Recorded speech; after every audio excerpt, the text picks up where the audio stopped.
So sorry. Positivity, consistency, and vulnerability. Yeah. It's not my experience. I think it's missing values. Yeah, I agree. I think it's the thing that's brought me to all my closest friends is our values. And consistency is, for me, I'm terrible at it. So, but it could be subbed out. I think of the people that I am happiest to see, high school friends that live in different countries. Values is what. Well, the number one thing I did to make the closest friends that I have today, there were two things, I guess. One was just going to college, but then the second was wearing it on my sleeve that I cared about personal development. Yeah. And being loud and proud in a time when that was kind of poo-pooed as like lame. Mm-hmm. And that led me to making so many friendships that stood the test of time because we cared about the same things. And I think that's an important thing that's not in the triangle. It's the thing to me. Positivity is nice. Values is the number one thing, at least in my experience. So especially if you can go out there, we were talking about charisma, writing about charisma. We are considering a move to Austin, Texas, as we talked about, to potentially live in the same building as friends that we haven't lived with since Brazil 5-6 years ago, but we would hang out with all the time. Yeah. The consistency fell off the map entirely. Yeah. I've seen these guys once a year for the last 5 years, but the reason they even moved to Brazil with us in the first place was because we had the same values: entrepreneurship, self-development, caring about relationships with other people. So that led them to quit their jobs, their very prestigious jobs, to come move with us to Brazil. Now we've been separate, living our lives, and now we might go live and see each other every single day. And I think it's because of the core values. Yeah.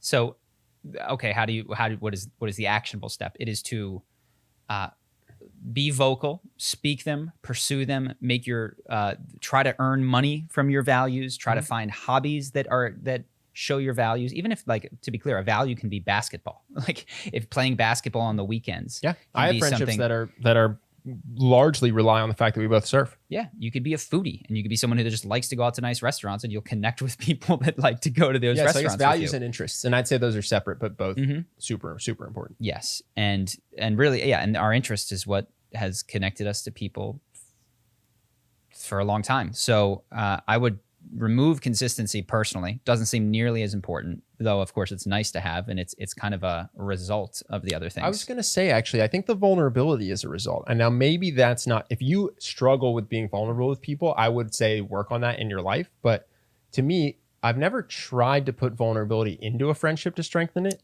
You've never struggled with it, and to the same degree I think other people do.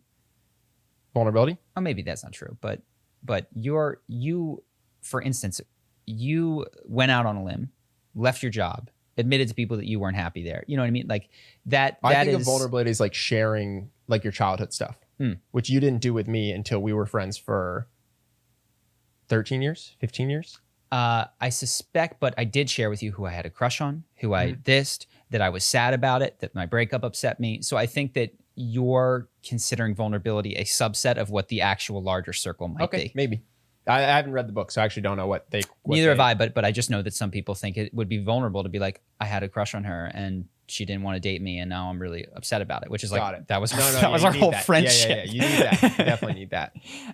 So yeah, I do think that's a key piece. But yeah, you don't necessarily have to trade childhood trauma stories to make a friendship last. You just have to... I don't know the definition of vulnerability here, but... Knowing what you care deeply about, which is kind of the value thing. What I would add, I guess we can leave the other sides, just make it a pentagon. But I would, I think values and interests, and those are different, but both. I would bet that I could pick, if I knew everyone's values and interests, I could pick who you're going to be friends with in 5 years from your high school friend group, and who you're going to grow apart from. Super easy, and quite frankly, the grow apart is 100% interest and values. I mean, I watch what transformed my friend group when I became interested in girls and other of my friends didn't. Ben and I became best friends. You know, like when certain friends of mine became interested in stable careers and I was interested in entrepreneurship, total radical reorganization of my friend group. And you know some of those guys for a decade plus, and you'd seen them every day because they were your neighbors. So that's really seems to be what has driven it, at least in my experience. Cool.